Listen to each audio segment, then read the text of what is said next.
Hey, Bruce. Um, what's the camp been like so far, having some of these veteran guys like Felix Hernandez and Matt Harvey in camp? They've obviously accomplished a lot in their careers. They've talked about wanting to help the younger pitchers.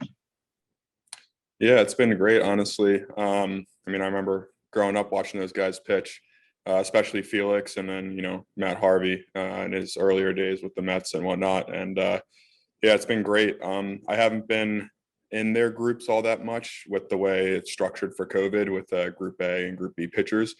But when I have the opportunity to talk to them or hear conversations they may be having with other players that I can pick up things on, it's a constant learning process in spring training, and having those guys around is a definite benefit for guys like myself and the other guys that are newer and have less time. But there's always room for growth in this game. Everybody knows that. So whenever the opportunity is there, I try to pick something up from those guys for sure. Dan Connolly, you're up. Hey, Bruce, for you personally, how different is this year, this spring versus last spring? To be honest, it's not all that different in my mind. Like coming into last year, I knew there was a lot slimmer chance, obviously, of breaking with the team. I think this year there's definitely more on the table, but in the same regard, I'm still trying to make the team, prove that I can be a valuable contributing member in the pitching staff, whether that may be in the starting rotation or maybe as a swing guy to the pen. Basically, just finding whatever role I can be successful in and contribute to the team. So coming into this spring training was about was getting dialed in. I have a good relationship with Chris Holt from the previous 2 seasons. So having him as the pitching coach was, continually building on that relationship, as well as getting back with Holmes. I really liked working with him last season when I was up there. So basically just continuing to build the relationships that I've been cultivating down here, as well as, getting ready to throw in these games and kind of earn that spot in this year's rotation or in the bullpen, whatever it may be. Rich Dubroff, you're up. Hey, Bruce, since you haven't had that much experience throwing in relief, is there any great difference in preparing for being a reliever as opposed to being a starter? I want to say there's a world of difference, obviously. Obviously, there's guys that have done it their entire career and guys that, have been starters. So there's definitely nuances. I will say that, when I was in the pen last year, those guys, I was able to pick their brain, while I wasn't pitching as much as possible. How do you get ready on a shortened time? Like, I'm used to a long warm up as a starter. So I had to figure out what I had to do in a shortened sense to get me ready to get off the mound right away. So things like that, how do you guys go about your throwing and recovery on a day-to-day basis when I'm not on a 5-day? I'm not going to probably be a back-to-back guy or anything like that. I would assume I would probably land more in that swingman role. But basically just figuring out what I need to do in each situation to be ready to go whenever my name gets called. Joe Trezza, you're up. Hey, Bruce, good morning. What was this offseason like for you? Specifically, what was it like for you as a hometown kid who debuted pretty late in the season, and then suddenly, you worked so hard to debut, and then you debut for your hometown team, and then 2 weeks later, the season's over. Did you go back home? And what was it like for you personally to be an Oriole in Baltimore? Yeah, I went back home right after the season. It's where I spend my off seasons right now.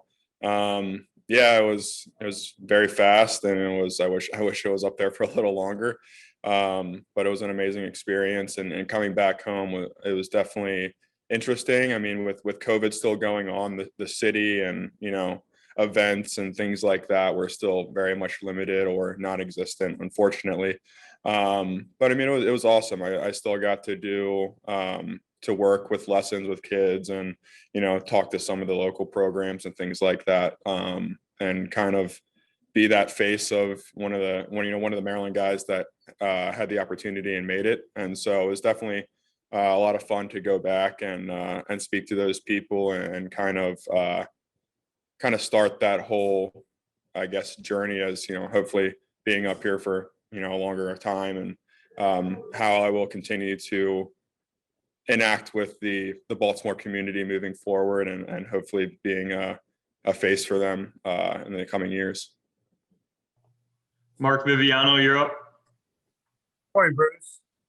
What's next for you in terms of what you need to do, as you say, to be there, to be a big leaguer, stay there, and have a good career? What are you working on? What do you need? I think just building off of the limited success that I've had so far, and continue to show that hopefully, I mean, I would like to land as like a starting rotation spot. I mean, that's my goal. I've been a starter my whole career. I'm comfortable starting. I think my repertoire plays very well there, and I think I can contribute to the team there. But as far as what I need to do is just to continue building on the consistency of all 4 of my pitches, being able to attack both sides of the plate, righties and lefties, successfully, and just prove that I can get outs up here. I mean, it's a different ball game to a certain extent. You know, obviously in the big leagues, it's harder to stay here than it is to get here, as they always say. So basically just proving on the improving on the consistency of everything. I mean, there's always ways to get better. I need to develop a little bit more consistency with the curveball. But my other 3 pitches, especially my changeup and my slider, I felt I made a lot of progress on this offseason, being able to throw to both sides of the plate with that and attack both hitters. Obviously keeping the walks down is huge for a starter.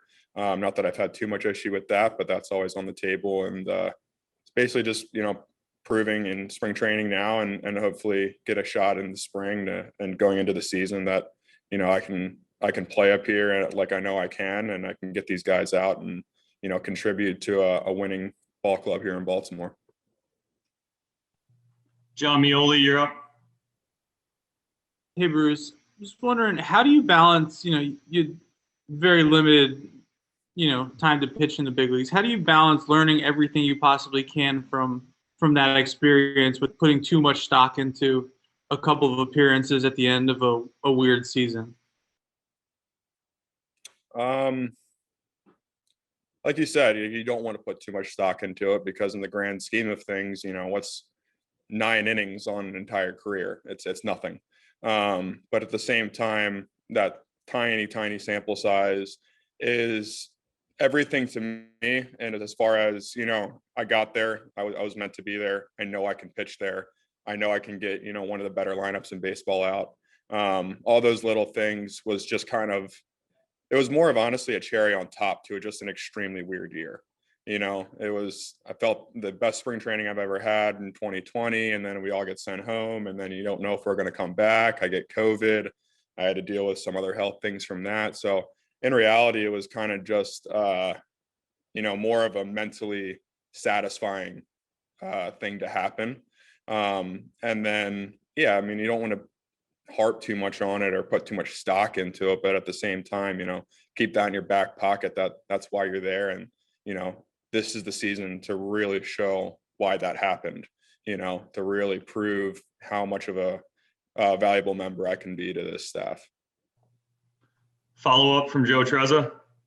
Bruce, do you have any family coming to watch you pitch this spring in person? I know there were a lot of people who wanted to see your debut who couldn't get to Camden Yards because of COVID.